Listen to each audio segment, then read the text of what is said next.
मैं अपने दुर्योधन के साथ खड़ा हूँ माधव, वो मेरा मित्र है, मेरे पास जो कुछ है वो उसी का दिया हुआ है। कृष्ण मुस्कुराए, सुनते रहे, बीच में नहीं बोले, डिस्टर्ब नहीं किया, सिर्फ सुनते रहे, सुनते गए, सुनते गए। श्री कृष्ण ने कहा हो गया? बोले जी।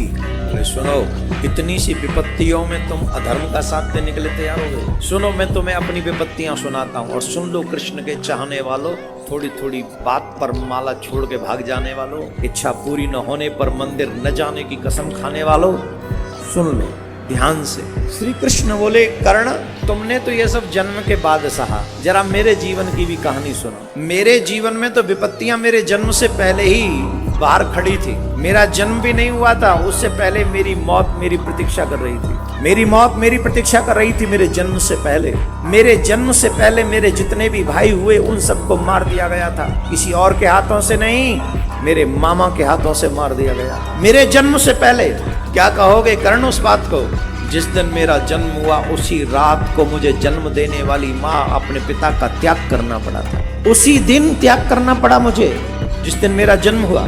थोड़ा सा बड़ा हुआ, मुझे विष पिलाने के लिए पूतना पहुंच गई। आग में जलाने की कोशिश की गई, मुझे आग में जलाने की कोशिश, बार बार अनेकों राक्षसों के द्वारा मुझे मरवाने की कोशिश की गई। तुम्हारा बचपन तो शस्त्र विद्या में सीखा, तुम्हारा बचपन शस्त्र विद्या सीखते हुए निकला, लेकिन मेरा पूरा बचपन गौवे चराते हुए बीता। तुम्हें प्राप्त हुई शस्त्र विद्या, मेरी तो गुरुकुलम की विद्या ही 16 वर्ष की अवस्था में प्रारंभ हुई है। जन्म देने वाली माँ को छोड़ दिया कब? जन्म लेते ही। और फिर 11 वर्ष बाद उस माँ को भी छोड़ना पड़ा जिस माँ ने मुझे पाल पोस के इतना बड़ा किया। अपनी प्यारी गोपियों को छोड़ के आना पड़ा, अपने प्यारे ग्वाल बालों को छोड़ के आना पड़ा, अपने मैया बाबा को छोड़ के आना पड़ा।